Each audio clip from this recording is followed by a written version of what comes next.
हम MS public school के विद्यार्थी तथा कक्षा 9 में पढ़ते हैं। आज हम आप सभी के समक्ष अलंकार को आनंदपूर्वक समझाने का प्रयास करेंगे। नमस्कार। अरे अरे भाई, आप कौन हो जो इतना सवर के जा रहे हो? आप मुझे नहीं जानते, मैं हूँ अलंकार। अलंकार? ये अलंकार क्या होता है? क्या आप मुझे इसका अर्थ समझा सकते हैं? हाँ, मैं आपको बिल्कुल समझा सकती हूँ। अलंकार का अर्थ होता है आभूषण, गहना। जिस प्रकार नारी अपने सुंदर दिखने के लिए गहनों का प्रयोग करती हैं, सजती हैं, संवरती हैं। हाँ, महिलाएं के पुरुष भी सजने संवरने के कम उपाय थोड़ा करते हैं। घड़ी पहनते हैं, कड़ा पहनते हैं, यहाँ तक कि सेंट भी लगाते हैं। हाँ, तुमने सही कहा। आजकल तो सभी अपने सुंदर दिखने के लिए बहुत कोशिश करते हैं। महिलाएं ही नहीं, पुरुष भी सुंदर दिखने के लिए क्या कुछ नहीं करते। उसी प्रकार कवि अपनी कविताओं को सुंदर दिखाने के लिए अलंकार का प्रयोग करता है। अच्छा, अलंकार के प्रयोग से क्या कविता अच्छी लगने लगती है? तो मुझे अपने बारे में कुछ और बताएं। अच्छा ठीक है, मैं आप सभी को अपने अलंकार के परिवार से मिलवाता हूँ। अनुप्रास। चंदू के चाचा ने चंदू की चाची को चांदनी रात में चांदनी चौक पे चांदी की चम्मच से चटनी चटाई। अरे ये क्या, लगता है तुम पागल हो गए हो।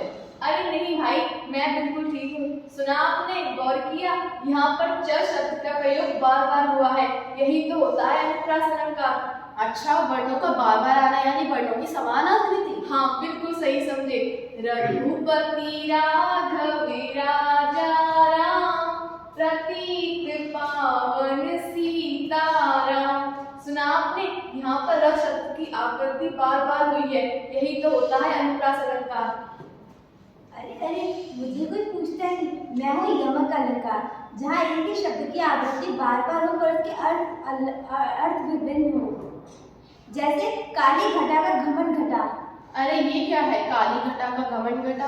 अरे आप नहीं जानते, काली घटा का घमंड घटा में घटा शब्द 2 बार प्रयोग हुआ है। पहले घटा का अर्थ है बात, दूसरी घटा का अर्थ है घटना। अरे श्लेष भाई, तुम भी चुपचाप खड़ा यमक के साथ क्यों चिपके हुए हो? हाँ, मैं हूँ श्लेष अलंकार, जिसका अर्थ होता है चिपकना। जहाँ एक शब्द 2 या 2 अधिक अर्थ से चिपके होते हैं और उनको खींच कर निकालना पड़े। जैसे रहीमन पानी राखिए, बिन पानी सब सून, पानी गए ना उबरे, मोती मानस चूर। अरे मुझे इसमें पानी का अर्थ तो समझाइए।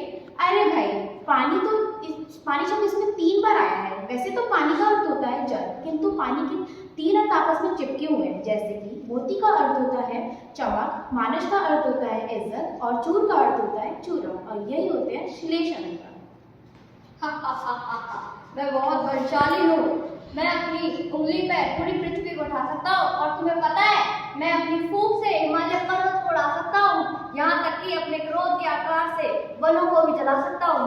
शांत भाई, इस बात को इतना बड़ा चढ़ा कर क्यों कह रहे हो? तुम भी हमारी तरह मनुष्य ही तो हो।